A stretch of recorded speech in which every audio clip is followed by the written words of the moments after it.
Bonjour Marc, Bonjour merci Hugues. d'être parmi nous à Biarritz. Donc j'aurais aimé savoir comment tu as vu apparaître l'hypnose dans ta pratique d'anesthésiste et comment t'es venue l'idée de te passionner pour ce sujet. Comment j'ai vu l'hypnose arriver? Écoute, j'ai vu arriver doucement, hein. En fait, je pense qu'il y a une corrélation. Bon, il y a les travaux de Fémonville, hein, aussi. C'est elle qui a réintroduit l'hypnose dans les blocs opératoires.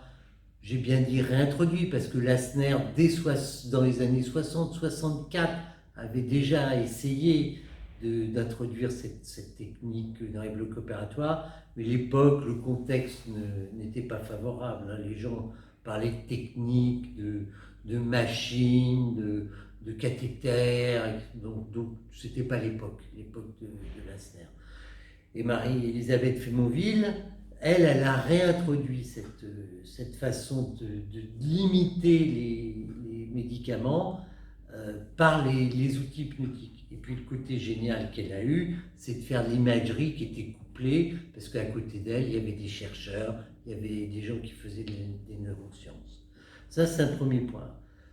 Moi, j'ai commencé dans les années 2006 parce qu'on faisait beaucoup d'anesthésie loco-régionale et en particulier sur la chirurgie carotidienne. En fait, ce qui a permis le développement de l'hypnose dans les blocs opératoires, en premier lieu, c'est l'émergence des anesthésies loco-régionales. C'est-à-dire de moins en moins, on a endormi complètement les patients et on a fait ce qu'on appelle en neurochirurgie de la chirurgie éveillée. Et en fait, la chirurgie éveillée, on en a fait partout. On en a fait en orthopédie, on en a fait en digestif, voilà. On en a fait pour les thyroïdes, nous pour les carotides, même pour les hernies, pour la distalité en orthopédie. Voilà. C'est le développement des locaux régionales qui, à mon avis, a permis à l'hypnose, aux techniques hypnotiques, de sortir, enfin d'introduire les blocs opératoires et de sortir un petit peu de l'anonymat. Ça, c'est un premier point. De façon parallèle, je pense que les gens en avaient marre de ne pas avoir de contact avec les patients. En fait, le fait de, même chez des anesthésistes, de couper l'anesthésie générale, d'être coupé de l'anesthésie générale et de développer la chirurgie loco-régionale, en fait, les a un peu éveillés. Ça a été un peu comme les patients, chacun s'est éveillé. Et ils ont dit, bah, il faut réintroduire de l'humain. Il faut que la relation thérapeutique reprenne une autre forme. Et je pense que c'est là que l'hypnose a trouvé sa place. Ça, c'est un premier point. Le deuxième point, c'est qu'on a raccourci aussi les délais d'hospitalisation, les délais d'intervention. Ça allait de plus en plus vite. Donc il y avait une espèce de rapidité et les soignants étaient pas bien là-dedans. Ils étaient instables, ils pensaient enchaîner les patients. Et là encore, ils ont voulu remettre de l'humain, remettre de la relation. Et je crois qu'ils l'ont trouvé là, dans les techniques hypnotiques. Alors, il reste encore des difficultés. C'est vrai qu'on forme énormément de monde dans tous les centres, et là toi tu es bien placé pour le savoir, mais la pratique est encore un peu difficile dans les blocs.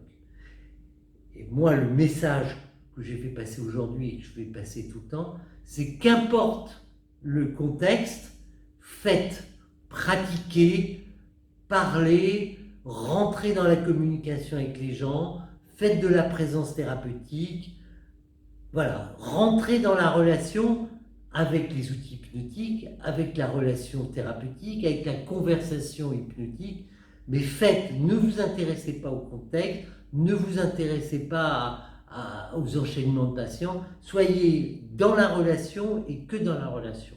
Donc je pense que c'est plusieurs facteurs qui ont fait que l'hypnose est venue ou revenue dans les blocs opératoires. C'est la chirurgie éveillée et le fait que les soignants trouvaient qu'il n'y avait plus d'humain, qu'il n'y avait plus que de la technique. Je suis tout à fait d'accord avec toi. Et alors, qu'est-ce qui reste quand même? Ça s'appelle hypno-analgésie. Alors, la partie analgésie, qu'est-ce qu'il y a eu de changé par rapport aux anesthésies? Alors, ça c'est Fémonville qui a montré que le fait de dégager le patient du bloc opératoire, en fait, l'hypnose c'est un processus, et nous on utilise ce qu'a défini Roustan, c'est-à-dire que c'est un processus dans un premier temps de dégagement. C'est-à-dire je suis là, dans un bloc opératoire, je vais avoir une intervention sous loco-régionale, parce que quand il y a du bistouri, il faut toujours qu'il y ait de l'anesthésie. Voilà, dans le grand public, tout ça, c'est un petit peu confond, ça se confond. On a l'impression qu'il n'y a que l'hypnose. Non, il y a toujours l'anesthésie locale ou loco-régionale à partir du moment où il y a un bistouri. Ça, il faut être très clair. Et puis nous, on est là pour le dégager, ok, pour qu'il soit un peu absent.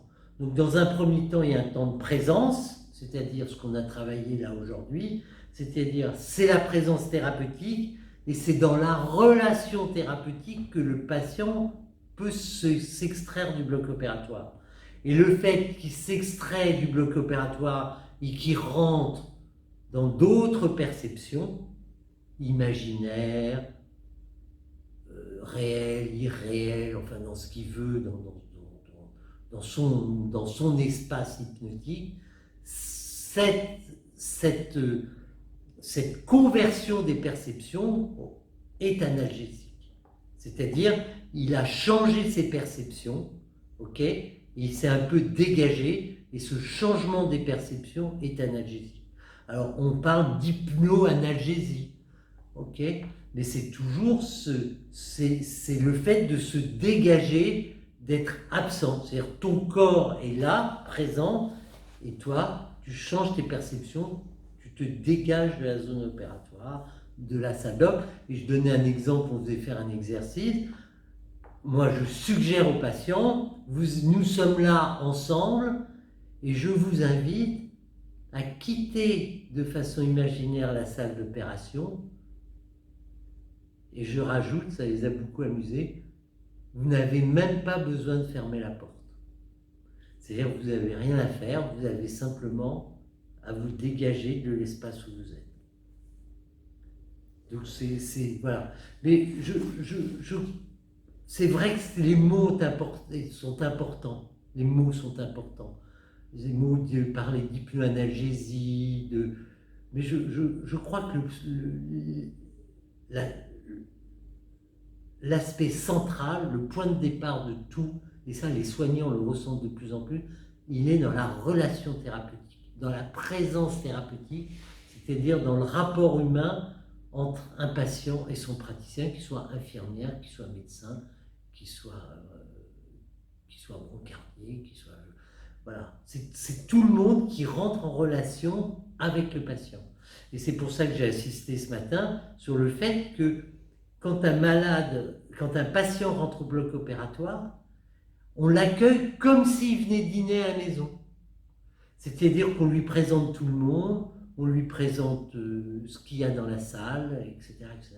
On l'accueille comme s'il venait passer un moment avec nous, avec l'équipe, dans une relation.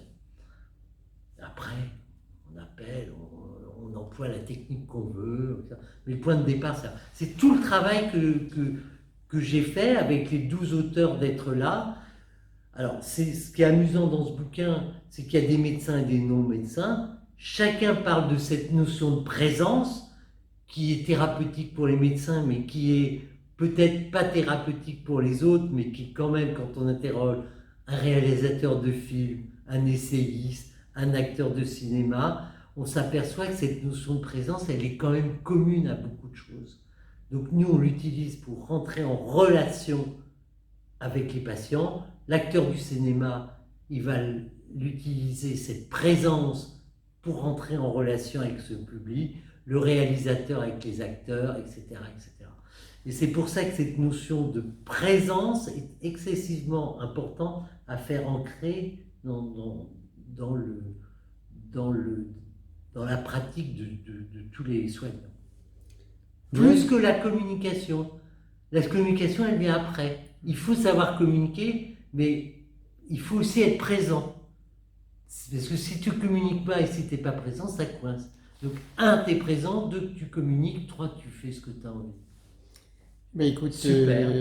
Marc, on te remercie beaucoup. Peut-être que tu peux présenter Ben voilà, ton c'est être bouquin. là chez Flammarion. C'est être Voilà, là être chez là chez Flammarion. 12 auteurs multidisciplinaires. Petit bouquin, je dis soit de table de nuit, soit de transport. Et c'est pour les patients et pour les praticiens. En fait, voilà, c'est, disons, grand public. Voilà. Un grand Ok. merci. Eh ben c'est moi. Merci.